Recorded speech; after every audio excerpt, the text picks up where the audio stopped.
Hello friends, please subscribe my channel. आज की कहानी है पंचतंत्र की कहानी दो सिर वाला जुलाहा। एक बार मंत्रक नाम के जुलाहे के सब उपकरण जो कपड़ा बुनने के काम में आते थे टूट गए।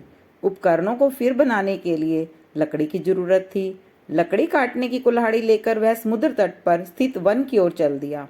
समुद्र के किनारे पहुंचकर उसने एक वृक्ष देखा और सोचा कि इसकी लकड़ी से उसके सब उपकरण बन जाएंगे। यह सोचकर वह वृक्ष के तने में कुल्हाड़ी मारने को ही था कि वृक्ष की शाखा पर बैठे हुए एक देव ने उनसे कहा, मैं इस वृक्ष पर आनंद से रहता हूँ और समुद्र की शीतल हवा का आनंद लेता हूँ।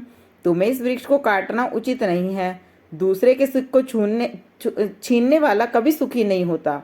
जुलाहे ने कहा, मैं भी लाचार हूँ।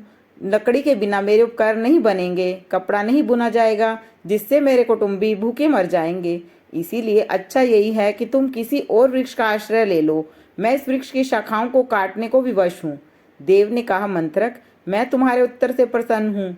तुम कोई भी वर मांग लो, मैं तुम्हें पूरा कर दूंगा। केवल इस वृक्ष को मत काटो।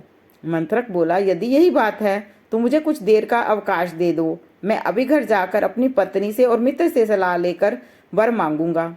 देव ने कहा, मैं तुम्हारी प्रतीक्षा करूंगा। गांव में पहुंचने के बाद मंत्रक की भेंट अपने मित्र नाई से हुई। उसने उससे पूछा, मित्र, एक देव मुझे वरदान दे रहा है। मुझे तुमसे पूछना है कि मैं कौन सा वरदान मांगू।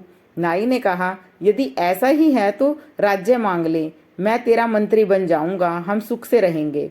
तब मंत्रक ने अपनी पत्नी से सलाह लेने के बाद वरदान का निश्चय करने की बात नाई से कही। नाई ने स्त्रियों के साथ ऐसी मंत्रणा करना नीति विरुद्ध बतलाया। उसने सम्मति दी कि स्त्रियां प्राय स्वार्थ परायण होती हैं। उसके सुख साधन के अतिरिक्त उन्हें और भी कुछ नहीं सूझता। अपने पुत्र को भी वह अधिक प्यार करती हैं, तो भविष्य में उनके सुख की कामनाओं से ही सारी बात करती हैं। मंत्र ने फिर भी पत्नी की सलाह लिए बिना कुछ भी करने का विचार प्रकट किया। घर पहुंचकर वह पत्नी से बोला, आज मुझे एक देव मिला है, वह एक वरदान देने को उदित है।